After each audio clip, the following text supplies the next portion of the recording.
introductory comments. Let's go to our first speaker. So let me stop sharing my screen here, Adam and Treva, and you guys can take yourself off video and share your screen.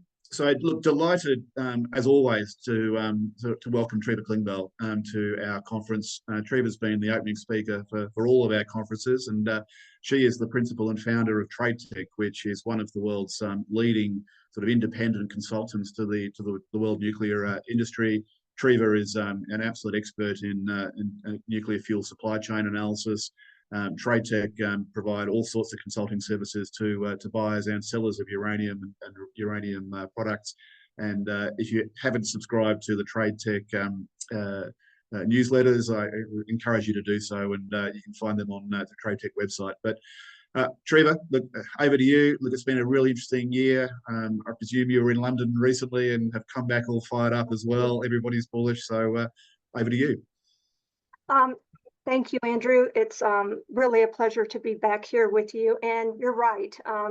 It's been quite a conundrum in terms of the market, but hopefully we're going to address some of that today. You'll notice the title of my paper is A New Start. So I think everyone's going to find that we have some interesting stuff to share today as a result of some recent developments and as a result of some of the discussions we had in London. I'll just start as the first order of business. Here is TradeTech's standard disclaimer. It cautions against making any investment decisions based upon any of my comments today. So with that out of the way, I'd like to kick off our discussion with a look at one of the key drivers of uranium demand today, which is the demand for clean energy. Today, I'm going to be talking about an evolution in the nuclear fuel market, a new chapter that's being led by unprecedented developments, especially on the demand side of the market. Government policies worldwide have evolved to acknowledge and support nuclear power's critical role in achieving carbon reduction goals. This support stands as recognition that addressing climate change is an immediate concern and that nuclear power can and must play a role. So let's take a look at what will be required to meet the aims of these evolving policies in terms of nuclear generating capacity. Shown here is International Energy Agency's 2023 World Energy Outlook for nuclear generating capacity under its stated policy scenario. This scenario sees an accelerating pace of change in the power sector, sufficient to realize a gradual decline in the sector's emissions, even as global electricity demand nearly doubles to 2050. Here, nuclear grows to approximately 482 gigawatts by 2030 and 622 by 2050. Next is the announced pledges scenario, which reflects the most recent pledges in the run-up to the next UN climate change conference. This conference will be attended by a record of 198 countries in the global effort to reach net zero emissions targets. Here, nuclear grows to approximately 497 gigawatts by 2030 and 769 by 2050. And here we see nuclear power's contribution under the net zero emissions by 2050 scenario, which charts a narrow but achievable roadmap to a 1.5 degrees Celsius stabilization and rising global temperatures. In this scenario, we see a significant rise in nuclear generating capacity to 541 gigawatts by 2030 and 916 by 2050. And this represents one of the more conservative estimates in circulation today. For instance, the Nuclear Energy Agency estimates it will take a combined installed capacity of 1,250 gigawatts to reach its 1.5 degrees Celsius target by 2050. That kind of increase in generating capacity is going to require a lot of uranium, much more than is being mined today. Taking the target of 916 gigawatts by 2050 and using current light water reactor technologies, this trajectory would increase global uranium requirements from approximately 180 million pounds U3O8 today to around 390 million pounds in 2050, more than double current uranium requirements. So let's take a moment to parse this demand. Where is this capacity going to come from? What is going to get us there from where we are today? How will that growth in capacity be allocated? Now, it's true that nuclear power already contributes to carbon-free electricity generation, and significantly so. Protecting the capacity we already have is paramount, and several rounds of recent legislation have been passed in multiple countries to fortify this existing capacity. This has led to a reversal in a trend to shut down plants for non-technical reasons by leveling the playing field from an economic standpoint. These electricity market reforms reward nuclear power for its best attributes compared to its biggest competitors. Moreover, we've seen a long-term trend in life extensions and capacity expansions, leading to an increase in generating capacity among today's existing cohort of reactors. Uprates and refurbishments have proven to be exceptionally economical for many reasons, including building on existing licenses and long-established operations. We've also seen several countries abandon their plans to exit nuclear power, such as Belgium, Japan, and South Korea, and other countries such as Switzerland now appear ready to reconsider their exits. And we've seen a truly unprecedented trend in reactor restarts, which is perhaps the most salient indicator of the true level of support and demand for nuclear power. In the US, where just a few years ago, reactors were being shut down prematurely, now we're seeing plants such as Diablo Canyon and Palisades set to re-enter service.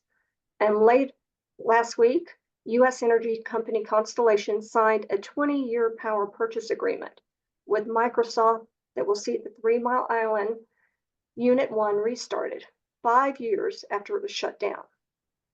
Next, we can rethink how nuclear power is used. Nuclear power offers a range of uses, including the most common, electricity generation. While nuclear power accounts for nearly 10% of global electricity with zero carbon emissions, there is a new category of electricity consumer that is set to increase nuclear power share. These are data center operators hosting information technology providers who are in the business of artificial intelligence, cryptocurrency, other large-scale electricity-hungry IT applications. In fact, as an aside, while we were in the World Nuclear Association meetings in London, there were several Silicon Valley executives who were there to investigate nuclear power's potential as a clean energy source for their companies. And in just the past few days, cloud computing giant Oracle confirmed it is set to power a new data center with 3 small modular reactors, and Google has just said it plans to do the same. Additionally, and often overlooked is that nuclear power is crucial for industrial applications, which are leaders in terms of energy consumption. As paper mills, steel factories, and chemical plants make the shift to clean energy, they are looking to expand their consumption of nuclear power's output. All of these uses for nuclear support the expanded role of nuclear in tomorrow's energy markets, and it makes nuclear an attractive investment. And of course, when we talk about advanced nuclear technologies, small modular reactors have been getting the most attention. The case for smaller reactors is largely built on cost savings. Proponents of SMR point to standardized design and serial production as the main drivers for these reduced costs. Several features are being promoted by SMR designers. For example, innovative cooling systems such as molten salt are one area which allows for operation at higher temperatures, as well as affording thermal energy storage and heating. Currently, we have over 70 companies in 20 countries working on over 80 different SMR designs.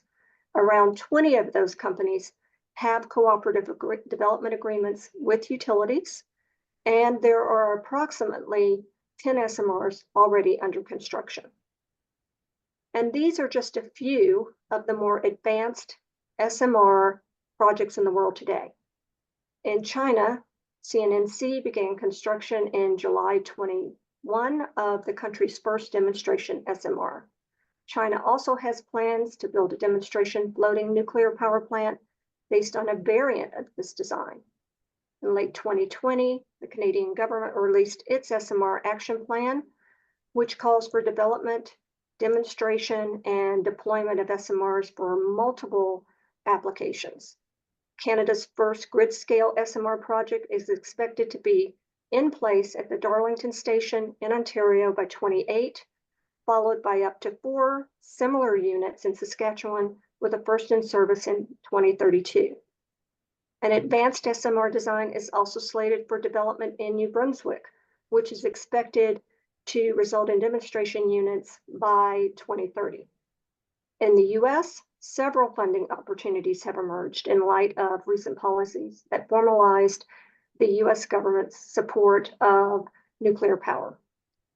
Some of these funds are specifically earmarked for SMRs and advanced reactor designs.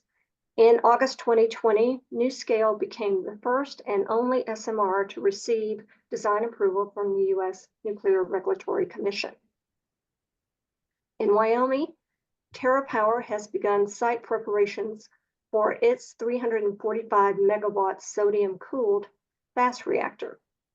TerraPower's project in Wyoming is really notable, not only for its advanced design, but also because the company is advancing licensing concurrently with construction, and it is building the plant on the site of a retiring coal-fired plant. In November 2020, the UK Prime Minister's 10-point plan for a green industrial revolution approved the UK Small Modular Reactor Program. The program includes a $285 million matching investment into SMRs. Now, what each of these technologies, along with many, many others in early stages of development, represent is a recognition by some of the biggest companies in the world that nuclear is not only needed, but is a place to invest. Now, I'm sure John, who's speaking after me, will discuss how some of the biggest financial companies and banks have just expressed their intention to support nuclear power, and I'll leave it to him to go into some more detail on this. But these companies, along with policymakers, see a future where this evolving capacity will expand, and nuclear power's role will be key to mitigating climate change. However, without the necessary development in uranium mining, it also represents a widening of the existing supply gap. TradeTech's demand forecast is shown on this slide by the yellow line. The overall trajectory here is indicative of positive growth, but I want to point out that this line represents a base case scenario. A period of greater potential growth is illustrated by the gradient on this chart. As nuclear power's contribution to decarbonization is expanded, as I've just outlined, significant additional capacity could arrive from new nuclear technologies. But in what is perhaps the biggest paradigm shift of all is that many, and I would say some of us in the industry, are still adjusting to this more optimistic demand scenario from forecasts from only 1 or 2 years ago, which were based on traditional timelines centered around a lack of infrastructure, long construction lead times, and difficulty navigating the regulatory environment. But that has changed dramatically with recent events. The global need for clean energy is here now, and it's growing. Our analysis shows us that the evolving deficit between supply and demand requires that new uranium production is required well before 2030, and that need grows significantly even in the most conservative demand scenario.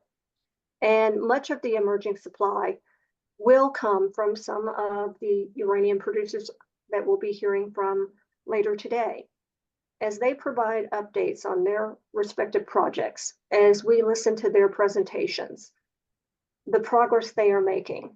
I want you to keep in mind the scale of this supply deficit and the prospect of a near parabolic demand curve. It truly represents an all of the above needed supply scenario. So let's take a look at the uranium price. I think a couple of things in this graphic are notable. First is the cyclical nature of the price. Second is the notable volatility in all price indicators in the post-2007 period.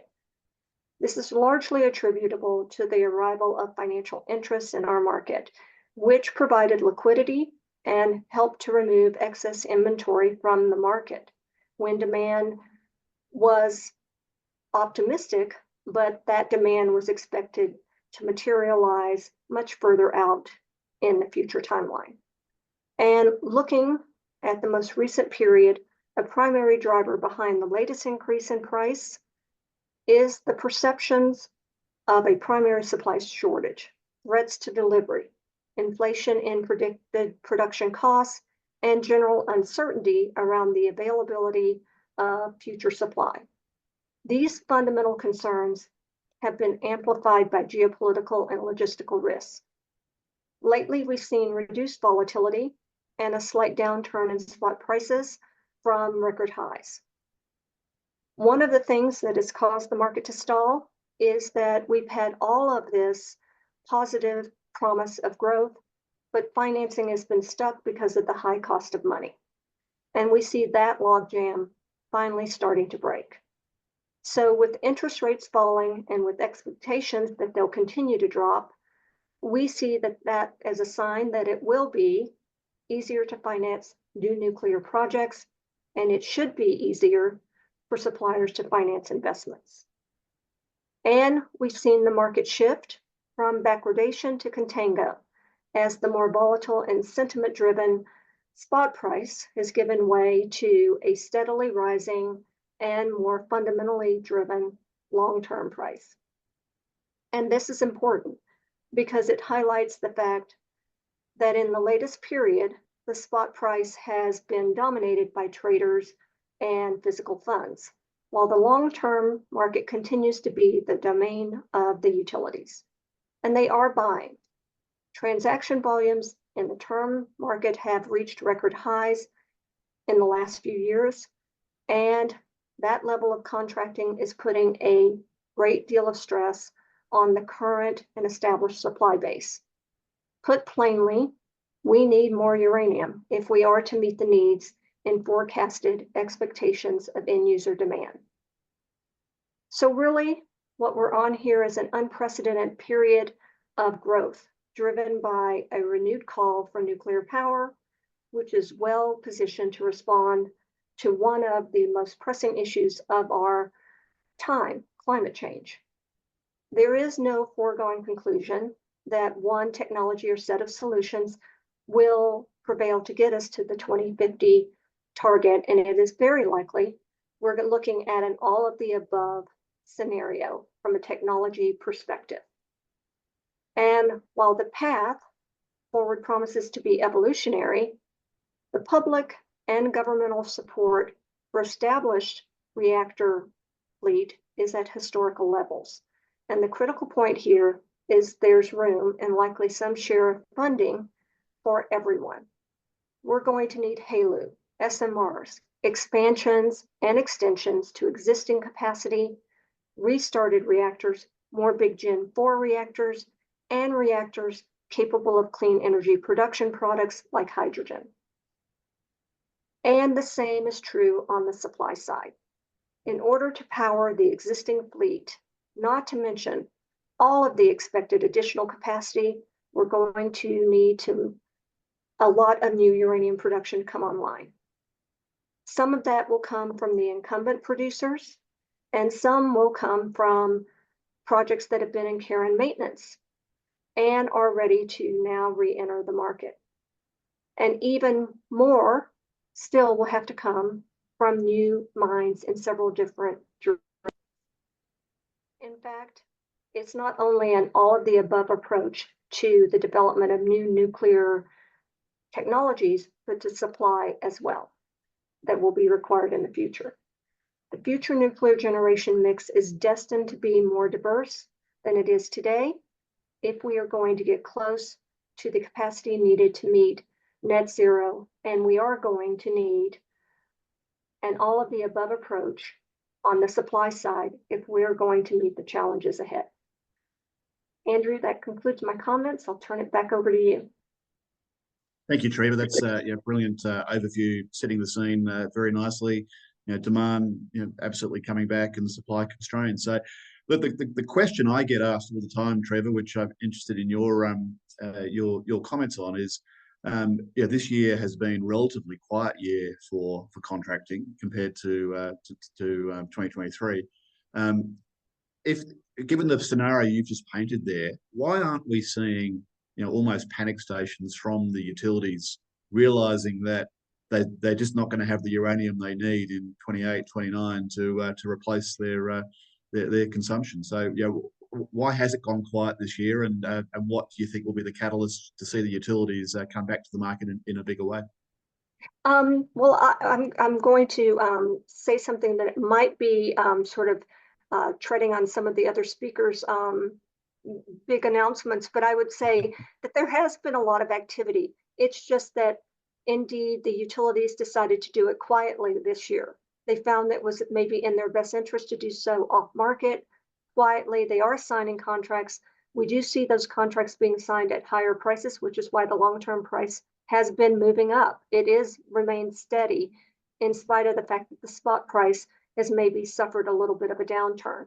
But we do see that activity. And one of the things that's going on, and the reason they don't have to panic, is because they have been steadily buying. They continue to steadily buy. They're just not maybe doing so through public RFPs. They're not as visible as they were last year.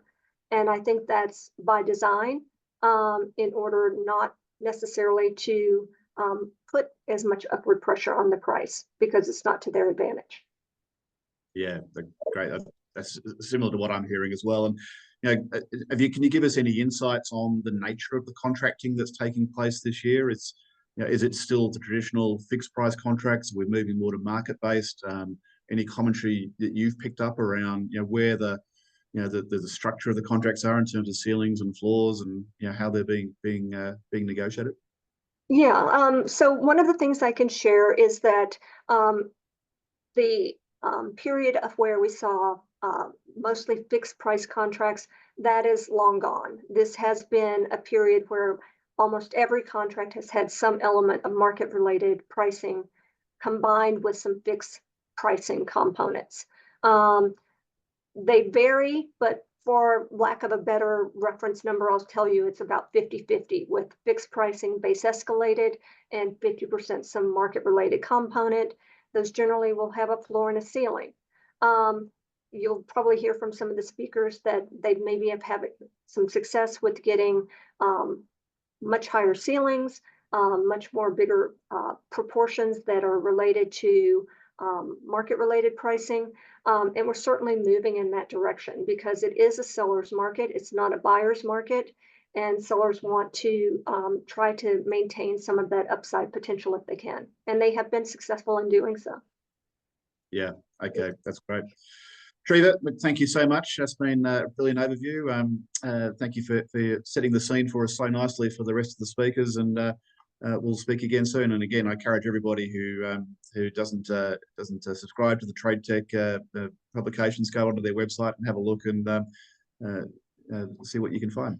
Thank you, Treva.